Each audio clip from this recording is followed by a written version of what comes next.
I, 19 female, have a brother, 21, who recently started dating a man in his 40s. I put dating in quotes because that man is married to a woman and serves as my brother's sugar daddy, which my brother himself admitted that that's all he is to him. My brother also brags about sugar money and says I'm stupid for working my butt off. He says his sugar daddy's wife is a deluded woman who couldn't tell for almost 20 years that her man is gay and spends more money on his toy boys than her. I felt really bad for that woman, and I found her on her husband's social media. I contacted her to tell her about her husband's cheating, which she didn't want to believe at first, but I showed her a picture of her husband and my brother holding each other outside our house, which I secretly took and told her to come the next day around the time I knew my brother's sugar daddy comes to pick him up. Well, that's what she did. And as expected, a huge scandal happened in front of our house once she caught them in the act. My brother's sugar daddy blamed my brother as he thought he was the one who set him up to break him and his wife apart and dumped him on the spot. My brother tried to convince him that he wasn't at fault, but it didn't work. He somehow managed to put together that I was behind this because he asked me if I was the one to expose his sugar daddy's wife. And I admitted that's what I did, because what they were doing was immoral and needed to be stopped. My brother then started screaming at me about how I ruined his life and that he'll need to go back to working at Mac now, all because of me later on. Even our mom took his side, saying that my brother's relationships are none of my business, and I should have stayed in my lane and not got involved in a situation that has nothing to do with me.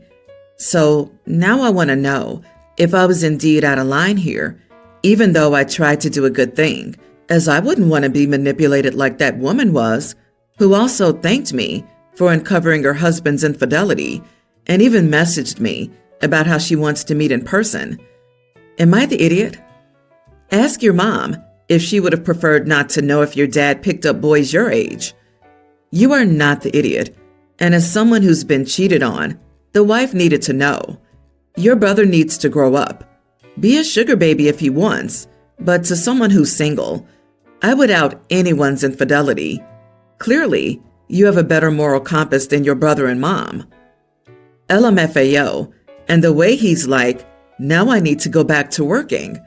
Bruh, how long did you think this was gonna last? If he's married and only with you because you're young, it's possible it won't last for life.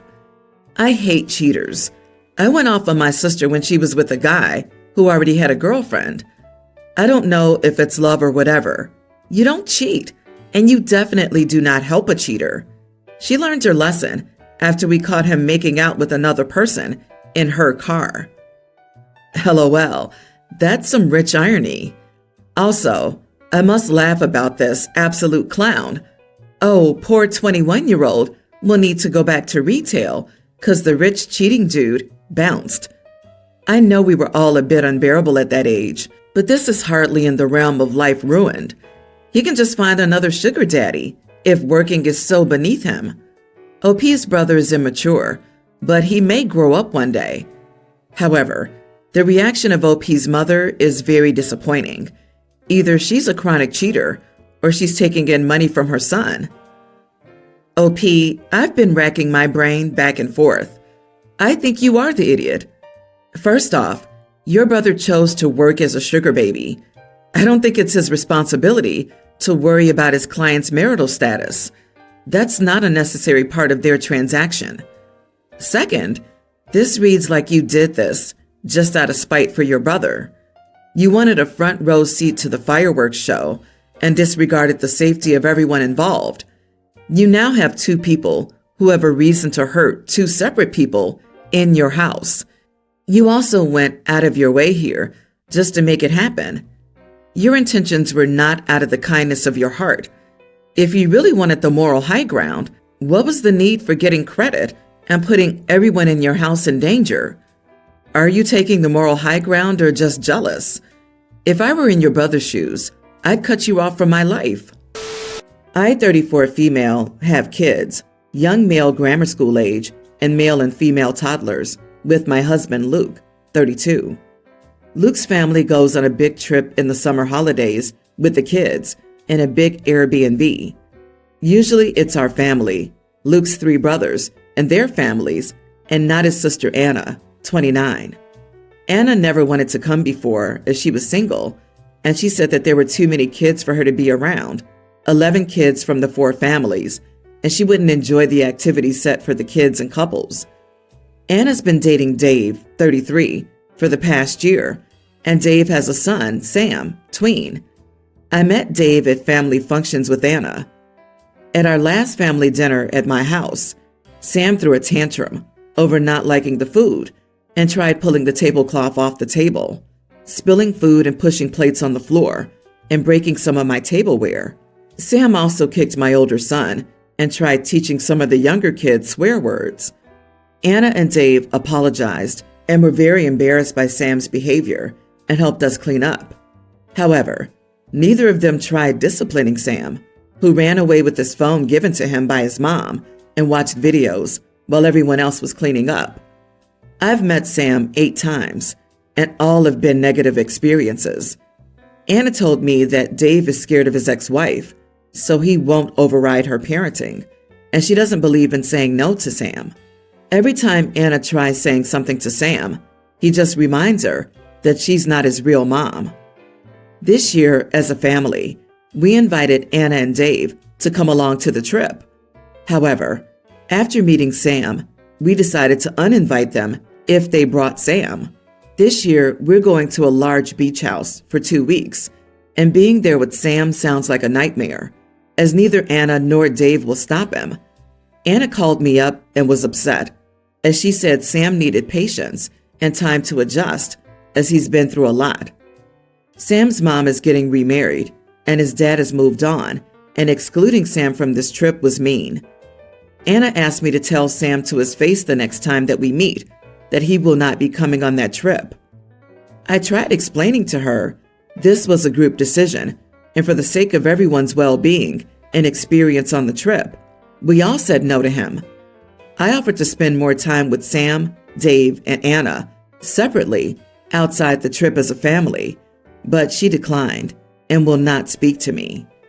The rest of the family agrees with me, but the trip is next week now, and I'm not sure we're actually in the right.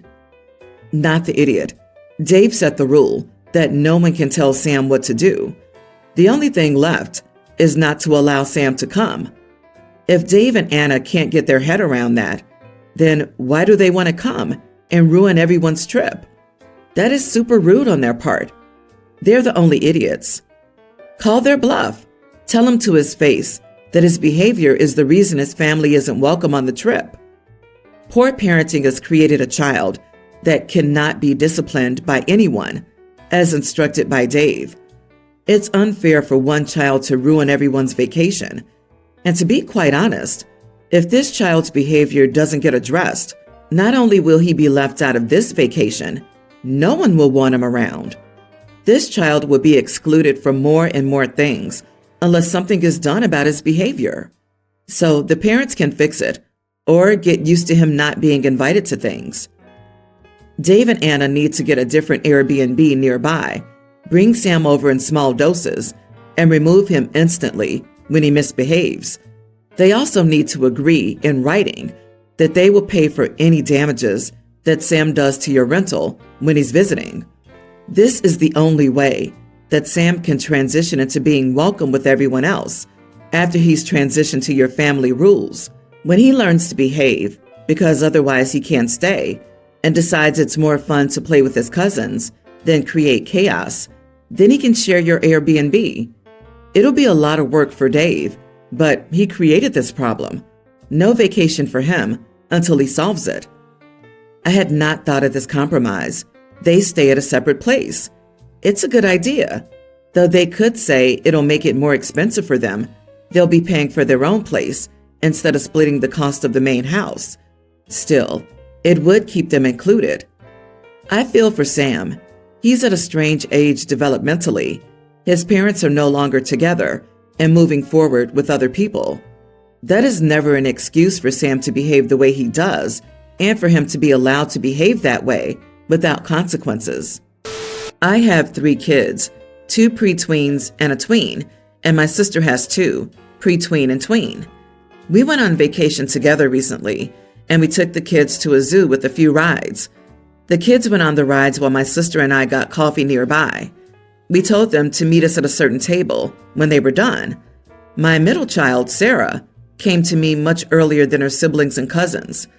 I asked if the ride scared her, and she said no, she just skipped the lines. I asked for clarification, and she said when there was extra space on the ride, they asked for single riders to come up to the front, so she did that for all 5 rides. I told her the point of her going with her siblings and cousins was to have fun with them, and that it was selfish of her to leave them so she could cut the line. I told her I understood why she doesn't have many friends if this is how she acts all the time, and she started to cry and ran to my sister. My sister ended up buying her ice cream and said that I was too harsh. She told my husband, and he's mad at me for speaking to her like that. Am I the idiot for calling my daughter selfish? OMG, you are the idiot. First, I think the kids were too young to just let them go on their own. They were nearby, but not in eyesight. That's not good. Second, there was an odd number, which isn't good for rides. She took the single rider. They all could have. She was faster.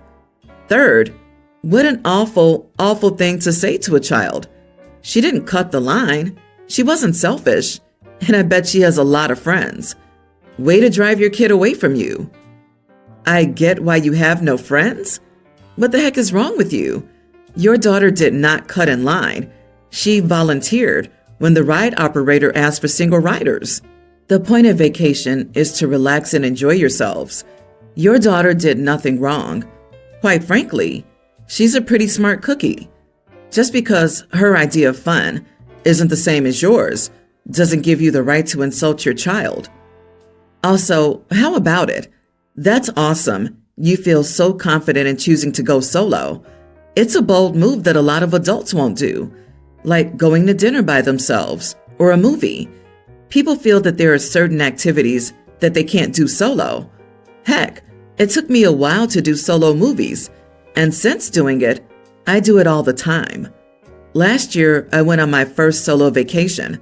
It was amazing. You get to do what you want, when you want, and you don't have to worry about anyone else. I've 37 male, been friends with Lucy, 38 female, for about 30 years. Lucy always calls me when she has a problem, and we've been friends for so long, and I've always been there for her. This can be something as small as editing her resume, or as big as needing a loan to pay rent. Unfortunately, Lucy only has one mode, emergency. So whether it's a crisis or a simple problem, she always approaches it in an emergency mode. The other day, I was taking a timed assessment for work on my phone. I was about 5 minutes into it when Lucy called me. As I was in the middle of the assessment, I declined the call and sent her to voicemail. As soon as I did this, she called back. I once again declined and put her into voicemail. She called back a third time, and I did the same. Keeping in mind, every time she did this, it interrupted my assessment, and the clock kept running, and the screen filled with her phone call, taking away the question. She texted me, which popped up on the screen, 911, call me. I responded, busy, call me in 20. She replied, please, it's an emergency. I closed the text and continued my assessment. She then started calling again. I put 5 calls in a row into voicemail. I was behind on my assessment, so I tried to power through, but the stress was getting to me. Lucy texted me again, need you now. I lost it and texted back, screw off. In 30 years, neither of us has ever said that to each other, but in that moment, I just wanted her to leave me alone. She didn't respond but stopped calling me. When I finished my assessment, I called her back, and she threw me into voicemail. I texted her and said I was done and could talk. She replied, it's fine. I took care of it. I later learned that her car had broken down and she needed a ride to work so she wouldn't miss her shift. She called her father, she was late for work, and got a written warning. She's been very cold to me, and I feel very badly that I hurt her. I apologized for cursing at her, and she just said, "It's fine," without any further comment. I'm beginning to doubt if my reaction was justified and feel horrible for damaging our friendship. Am I the idiot for how I reacted and for not helping my friend when she was in need? Not the idiot. God, Lucy is exhausting and insufferable. From how this reads, this has been a long time coming. This gal is not a friend. She's a user who takes advantage of people and expects everyone to be at her beck and call.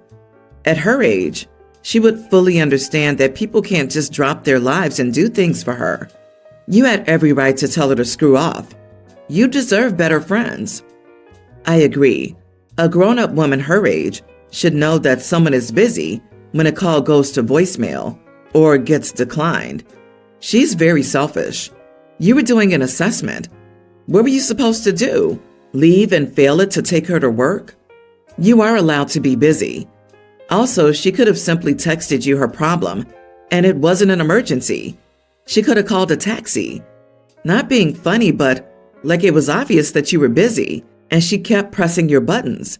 Maybe if she tried someone else, instead of bugging you because she knew she could, she would have gotten to work faster. OP could have also taken 10 seconds to text the single sentence, "Doing a timed assessment for work. Call you as soon as I'm done." Everyone's the idiot here. You aren't her father or husband, and you don't have to handle her crisis. She has to grow up and learn to deal with life without someone holding her hand through it. But you've been enabling her for years, and now you get mad when it's more inconvenient. You should have set some boundaries a long time ago. My younger brother was applying to colleges this past admission cycle. He applied exclusively to top schools, Ivies, Stanford, MIT, CMU, etc. His safety was Berkeley because he felt confident he'd get into a top school due to being valedictorian and winning a few debate competitions. My parents asked me to help with his application because I got into a few of those schools last year. I don't think that makes me an expert, but from getting in and meeting with lots of others that did too, all I can say is it's completely random. I've met Olympians, kids who've published full-length novels, and kids who've run successful companies. I've also met kids who have essentially good grades and normal extracurricular activities. So essentially, there's no formula to guarantee you'll get in, and applying to actual safeties is always common sense. I told him this, but he laughed this off and said, unlike me, his application's good enough not to need to apply to safeties. I said, fine, his funeral. He ended up getting rejected by every college he applied to. He had to scramble to apply to colleges with rolling admissions dates and ended up having to go to community college for 2 years. I heard this when I came home to visit during summer break. Given the context of his arrogance about his application and denigrating mine, I found it incredibly funny. So I started laughing about it. He got angry and called me an idiot for laughing at him instead of being supportive. I honestly think he had it coming. Am I the idiot? Not the idiot. For the record, there's nothing wrong with community college, but my thing is, he was perfectly fine insulting you when you were trying to help and gave sound advice. Is he the golden child? It sounds like he's always got what he wanted in life, and this is a good reality check. Everyone's the idiot here. More him than you. You don't kick someone when they're down. Laughing at him is just going to hurt your relationship with him. Saving the giggles for the privacy of your room would have been a better call. I do have some sympathy for him. When you're valedictorian, you think the world is your oyster. And honestly, there's a level of pressure for you to excel in life, to go to the best colleges. He probably feels like he can't live up to that pressure. Doesn't excuse the arrogance, though. Just apologize for laughing, but tell him to don't play the victim. Kick butt in community college for 2 years, save money, then go to university, even if it's not Princeton.